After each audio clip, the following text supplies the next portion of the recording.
Hello witches, it's Bella and I am doing a video on salt. We all use salt for our food and for use in our craft, and I thought I'd do a little informational thing on some interesting facts about it. Our body is made up of a similar composition as the ocean. We have about 75% water and less than 1% salt. But without that tiny little bit of salt, we would not be able to sustain life. The salt transmits an electrical charge, which maintains the balance of the fluid in our cells. It is associated with healing, and which is why time spent on the coast near the ocean is considered to be very healing and rejuvenating, both physically and mentally. Back in the day, babies, when they were born, were rubbed with salt, not only for medical cleansing purposes and stuff, but to ward off the evil eye. Now, about 2,000 years BC, 2700 BC approximately, the term worth one salt became popularized. In Greece, people purchased their slaves with salt. In Slavic cultures, the bride and groom were often gifted with salt to ensure their success and happiness. Don't pull my hair clip out, please. Roman soldiers were paid partially in salt, and that is where the term salary came from. Bet you didn't know that.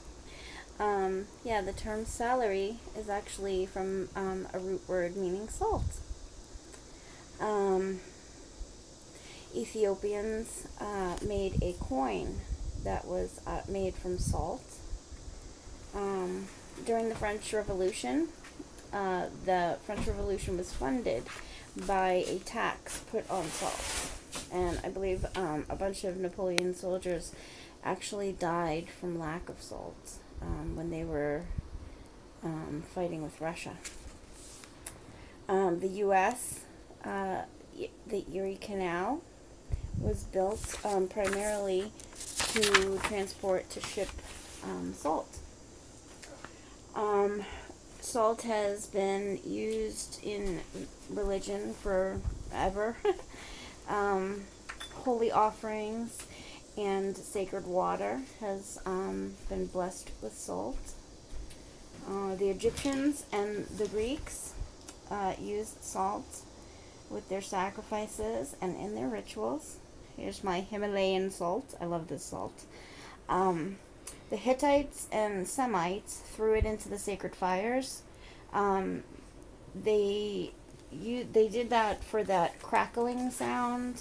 I'm not sure why the crackling sound was important, but that's why they did that. The Aztecs worshipped a salt goddess. I cannot pronounce her name. It's like Hiux Ta Tehuatl. But basically they worshipped a salt goddess. In the Bible, the term salted was used to mean longing for truth. Free will is known as the salt of devotion because, we have the ability, the free will, to choose to do right or wrong.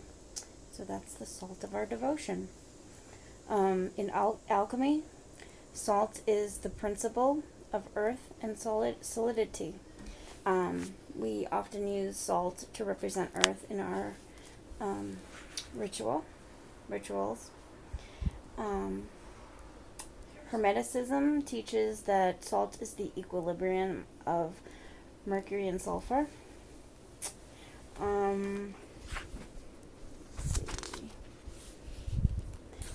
In Himalayan culture, Himalayan culture, yeah. The Himalayan salt, the pink salt that I just showed you, is often popular now, used to put candles in, those little candle holders made of the Himalayan salt, or the lights. I have a big Himalayan light over here with a light bulb, and it's supposed to, here it is. It is supposed to produce yeah, my kids have licked this light to make sure it really tastes like salt, and it does. It's supposed to create an atmosphere of peace and tranquility. The pink Himalayan salt is also known to ward off demons and evil. And last but not least, dreaming of salt is supposed to warn you of food poisoning and surprises in romance. So I hope this was informative and interesting. Leave me comments and messages, and blessed be. Bye.